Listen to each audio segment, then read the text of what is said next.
The human stood on the marble platform of the alien citadel, with the weight of 1,000 battles pressed against his heart. He was known only as Rion, a simple name for a man who had seen far too much of the galaxy's cruelty. For years he had served the royal guard of the luminous Illyri Empire. Their capital shone with spiraling towers of crystal and humming energy veins that flowed like rivers of light.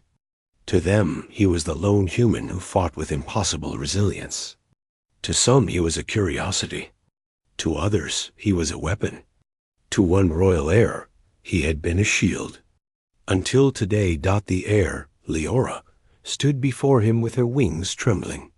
The Illyri were tall and radiant with iridescent skin that shimmered under the sun and eyes like shifting nebulae. Rion had protected her through ambushes, sabotage, and political storms. He had carried her from collapsing skyducts and held her steady when assassins struck from hidden vents. He had never failed her.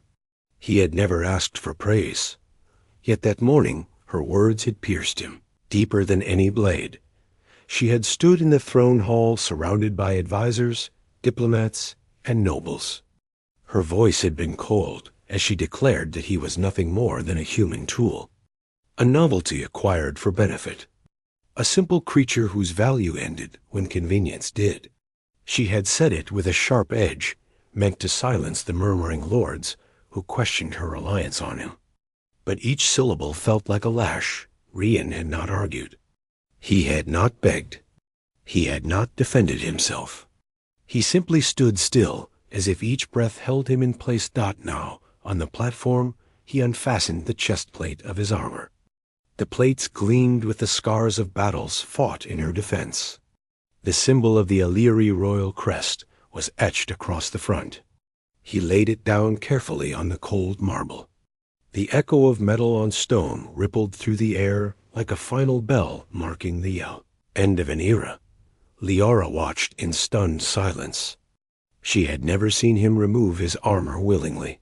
He was the steadfast guardian, the immovable sentinel, the one who would stride into fire because he believed in something greater than himself. But now his hands moved with calm resignation. He placed the gauntlets beside the chest plate. He set down the greaves.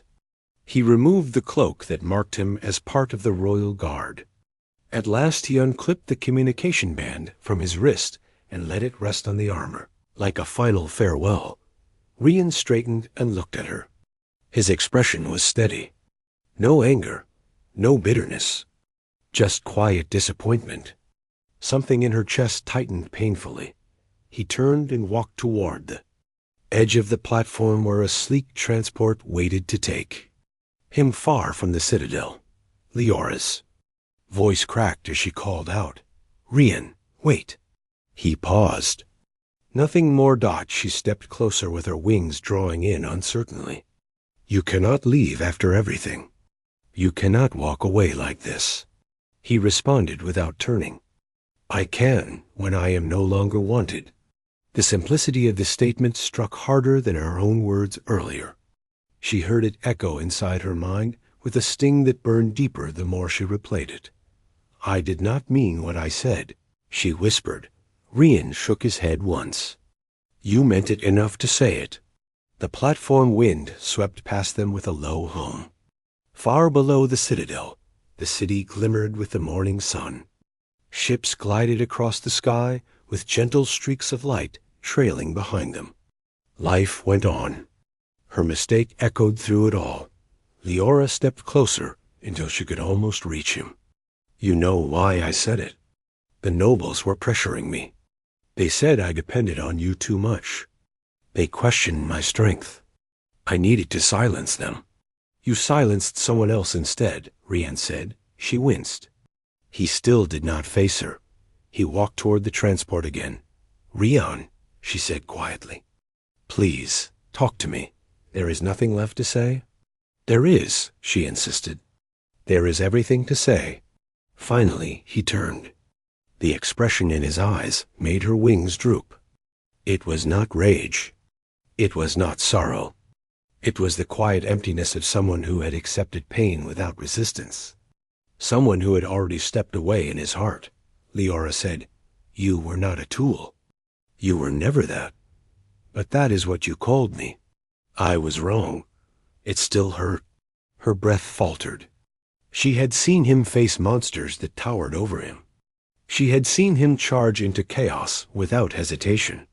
She had seen him rise after every fall. Yet now she realized she had never seen him wounded like this. Not by weapons. Not by war. But by her. "Why does it matter so much to you?" she asked softly. Rian held her gaze for a long moment. "Because I believed in you?" Her throat tightened. "And now I walk away." He turned again and approached the transport ramp.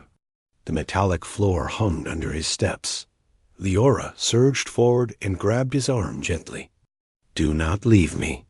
Rian paused. "I am not leaving you. I am leaving a place where I am not respected." She let go slowly. "If you leave, everything will fall apart." He gave a small shake of his head. "No, you will stand. You always do." "But I stood because you believed in me," she whispered. His jaw tightened. "You must do it without me." She looked at the armor lying on the marble. Her protector. Her constant presence. The one who shielded her when flames erupted. The one who carried her from danger. The one who stood between her and every threat. She had forgotten that even a strong heart could break. Rian entered the transport, and this door closed behind him with a final hiss. The transport lifted off the platform. Liara watched it rise until it vanished into the sky. Her hands trembled. That night the citadel felt colder. The halls, once guarded by Rian's watchful presence, seemed strangely empty. The nobles whispered with renewed boldness. The advisors grew nervous. And Leora sat in her chamber, replaying her own cruelty again and again. Rian traveled far from the capital to a remote region on the Empire's fringe. He found a quiet outpost built from stone and metal where old soldiers lived in peace.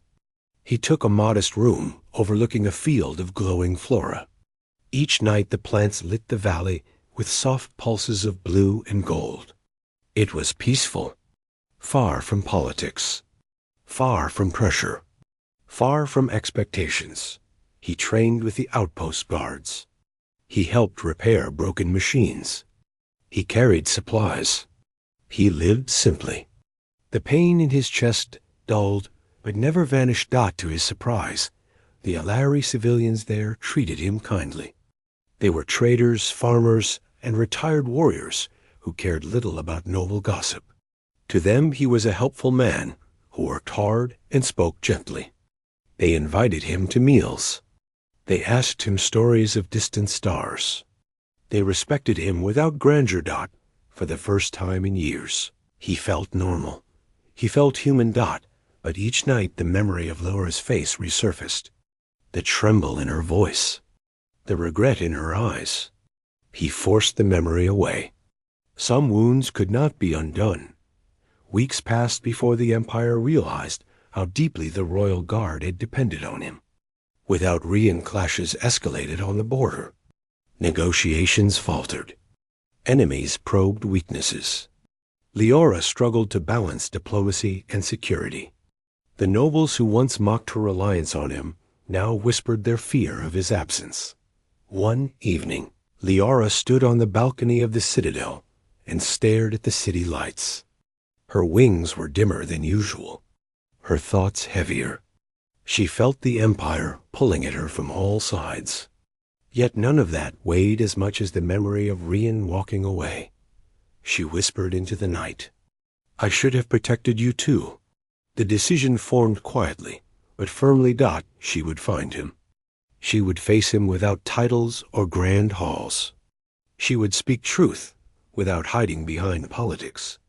She would apologize, even if he never returned, even if he never forgave her. She owed him that. Her transport soared across the Empire. She traveled without guards, without fanfare. She carried no crown, only resolve.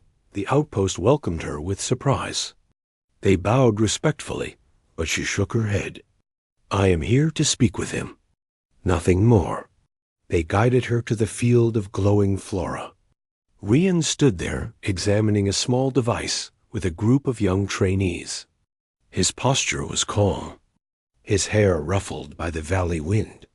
His expression focused as he instructed them with gentle patience. When he looked up and saw her, his hand stilled. Trainees stepped back, quietly sensing the weight between the us. 2. Leora approached with careful steps, her wings folded close in uncertainty. Rian, she said. He nodded once. A polite gesture. Nothing more. My lady. Her chest tightened at the title. You do not need to call me that. That is what you are. She shook her head slightly. I came here as myself, not as royalty. He remained silent. She took a slow breath. I came to apologize. Rian studied her, his expression unreadable. You already said you were wrong. I did, but I did not understand how deeply I hurt you. You do not need to explain. She stepped closer. I do, because you deserve that. The glowing plants pulsed gently around them, casting soft light across their faces. Rian, she said, you protected me more than anyone ever has. You fought for me, guided me, believed in me when I doubted myself. And I repaid you by cutting you down with careless words. I should have stood by you. I should have defended you. I should have honored what you gave. Rian's eyes lowered slightly. She continued, I cannot change what I said, but I can tell you this. You were never a tool to me. You were the strongest ally I ever had, the one person I trusted with my life. I failed that trust. I am sorry. The sincerity in her voice carried across the glowing valley. Rian stood quiet for a long moment. Finally, he said, I believe your apology. She exhaled shakily. Then will you return? No. His answer was gentle. Not because I am angry, but because this place feels right for me.